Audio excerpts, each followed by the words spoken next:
जय माता दी।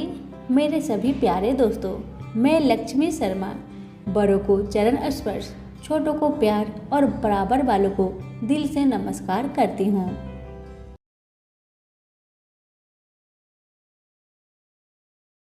आज मोहिनी एकादशी व्रत में जरूर सुनिए श्रीमद् भगवद गीता पाठ का यह अध्याय।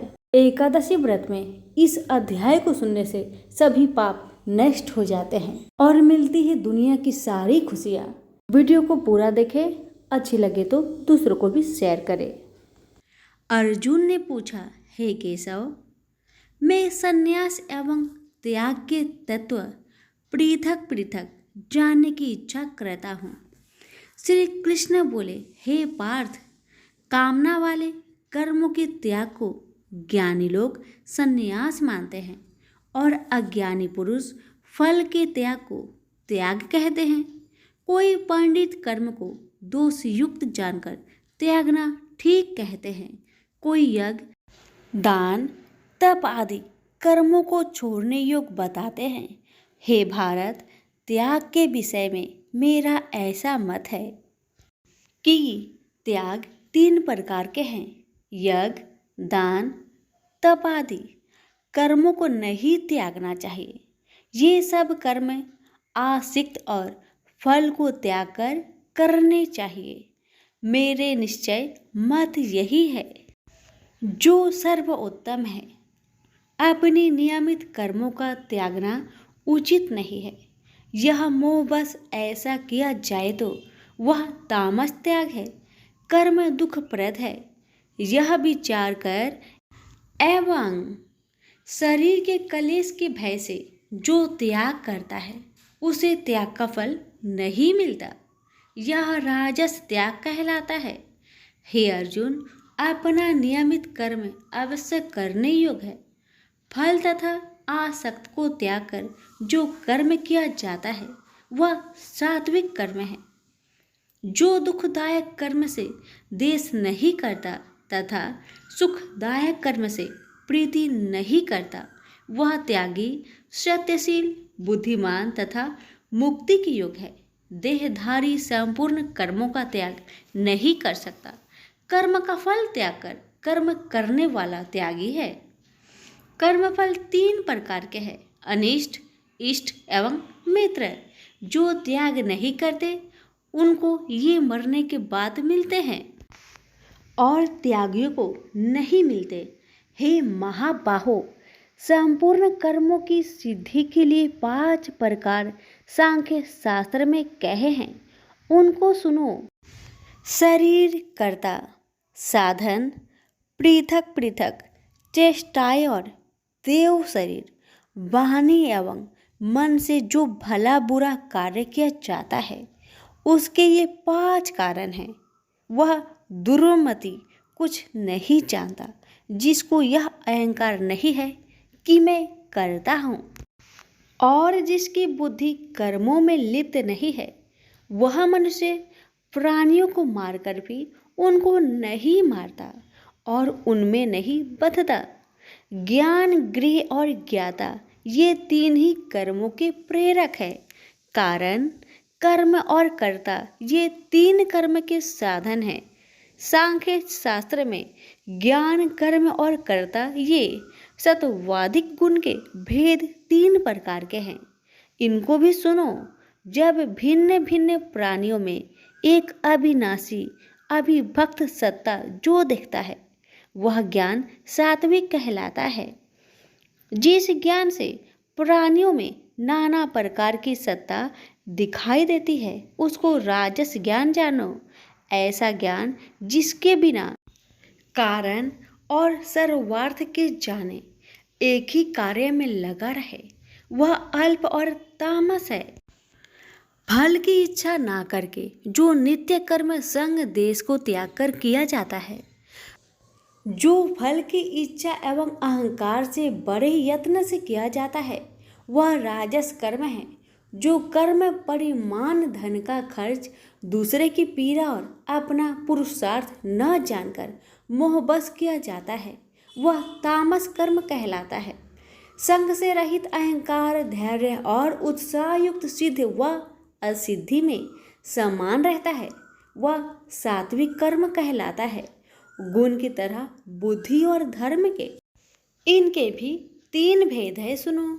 जो बुद्धि प्रवृत्ति, निवृत्ति, कर्तव्य, अकर्तव्य, भय, अभय और बंधन मोक्ष को जानता है, वह सात्विकी है। हे पार्थ, जिससे धर्म अधर्म और कर्तव्य अकर्तव्य का ठीक निश्चय नहीं होता, वह राजसी है। जिस अज्ञान से ढकी बुद्धि करके मनुष्य अधर्म को धर्म मानता है, वह तामसी है। जो कथा प्रसंग से फल की इच्छा करता है, जो धर्म अर्थ काम को धारण करता है, वह राजसी वृत्ति है। जो मूर्ख, निंद्रा, भय, शोक, विषाद एवं मद को नहीं त्यागता, वह तामसी वृत्ति है। अब तीनों प्रकार के सुखों को सुनो। जिसका योगाभ्यास में चित रहता है, उसके दुख का अंत हो जाता है। सुख सात्विक है। आरंभ में विष के समान और अंत में अमृत के तुल्य होता है। सुख आरंभ में अमृत तुल्य, अंत में विष के तुल्य विषयों और इंद्रियों के संयोग से होता है। उसे राजसी सुख कहते हैं। जो सुख आदि और अंत दोनों में मनुष्य को मोह में फंसाता है और जो आलस्य तथा प्रमोद से उत्पन्न होता है, वह तामस सुख है।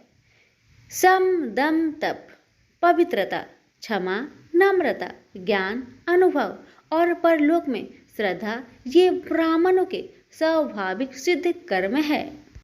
बहादुरी, तेजस्विता, धैर्य, चतुराई, युद्ध, स्थिरता, उदारता और प्रभुता, ये क्षत्रिय के स्वाभाविक कर्म हैं। खेती, गोरक्षा स्वाभाविक कर्म हैं।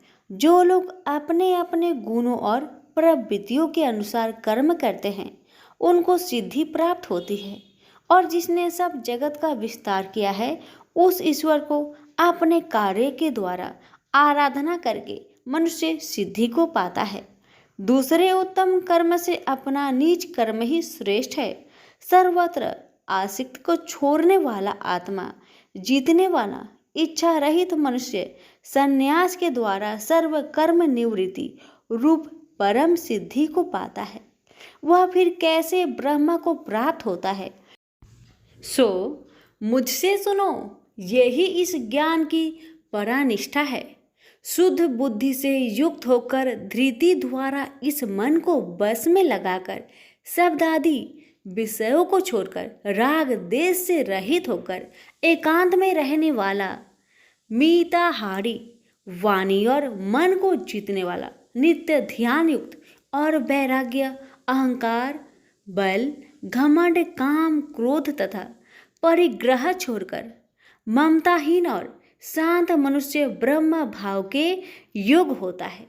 ब्रह्म को प्राप्त हुआ पुरुष दत्तचित होकर सुख व अभिलाषा को नहीं करता है।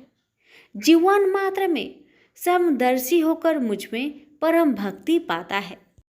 इस प्रकार ज्ञानी सदैव मुझ में निवास करने वाले सब कर्मों को भोग करता हुआ मेरे अनुग्रह से अविनाशी सनातन मोक्षप्रद को प्राप्त होता है।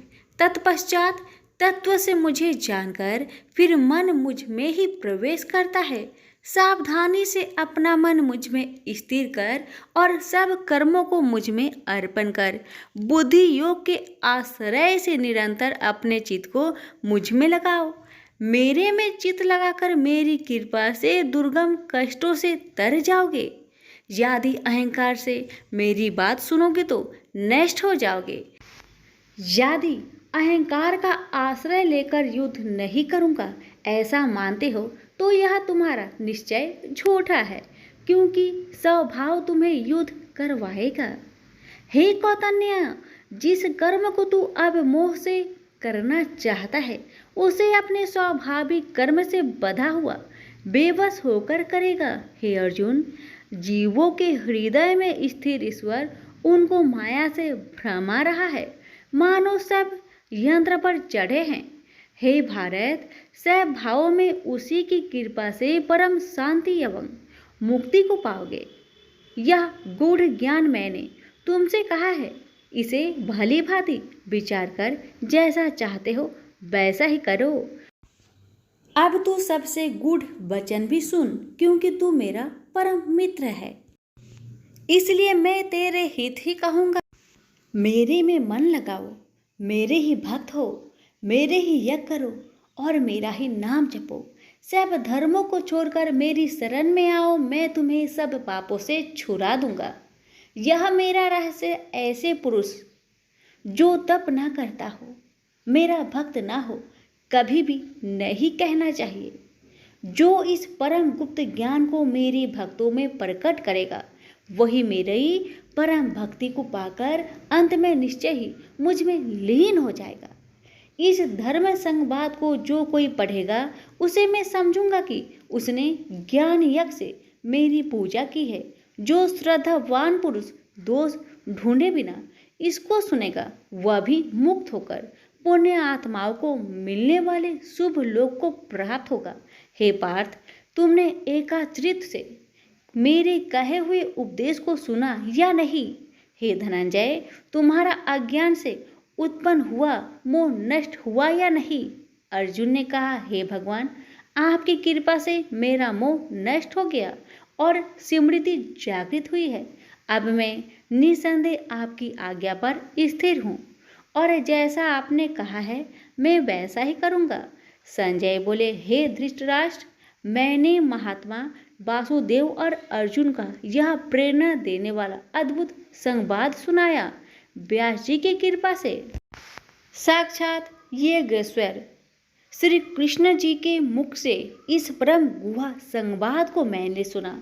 हे राजन, श्री कृष्ण और अर्जुन के इस अद्भुत पुण्य कारक संवाद को स्मरण करके मन बार बार प्रसन्न होता है। श्री कृष्ण भगवान के उस अद्भुत रूप को स्मरण करके मुझे बड़ा ही विस्मय होता है।